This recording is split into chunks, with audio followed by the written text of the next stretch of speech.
Welcome to ரீகாஸ் fusion. Bread malai துக்குடா.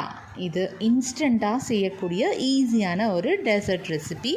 10 நிமிஷத்தில் செஞ்சு முடிச்சிடலாம். இது எப்படி செய்யலான்னு பார்க்கலாமா? அதுக்கு நான் 2 பிரெட் ஸ்லைசஸ் எடுத்திருக்கேன். இதில் சைட்ஸ் கட் பண்ணிவிட்டு அந்த சைடை மிக்சியில் போட்டு பொடி பண்ணி பக்கத்தில் வச்சுக்கோங்க.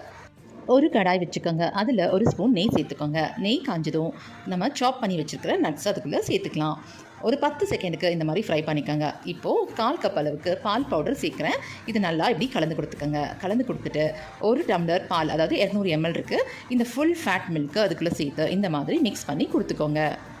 கொஞ்ச நேரத்தில் இந்த மாதிரி திக்காக ஆரம்பிக்கும். இப்போது 1/4 கப் அளவுக்கு சர்க்கரை சேர்த்துக்கோங்க. நல்லா கலந்து விட்டுக்கோங்க. இப்போ நம்ம எடுத்து வச்சுருந்தோம் இல்லையா பிரெட் பீசஸ், அந்த பவுடரை இதுக்குள்ளே சேர்த்துக்கோங்க. நான் ஃபுல்லாக சேர்க்குறேன், ஏன்னா எனக்கு கொஞ்சம் ரபடி திக்காக வேணும். உங்களுக்கு திக்காக வேண்டாம், ஃப்ளோயியாக இருக்கணும் அப்படின்னா நீங்கள் அதுலேருந்து ஒரு ஸ்பூன் மாத்திரம் சேர்த்துக்கோங்க.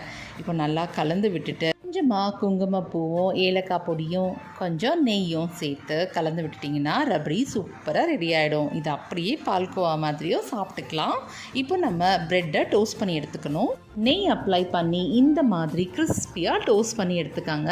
இப்போது எல்லாமே ஆறுனதும் நீங்கள் ரபடியை அதுக்கு மேலே செட் பண்ணிக்கலாம். செட் பண்ணிவிட்டு இந்த மாதிரி சாப் நட்ஸ் போட்டு சூப்பராக சர்வ் பண்ண வேண்டியது தான். ரொம்ப டெலிஷியஸாகவும் ரொம்ப டேஸ்டியாகவும் இருக்கிற இந்த ரெசிபியை கண்டிப்பாக நீங்களும் ட்ரை பண்ணி பாருங்கள்.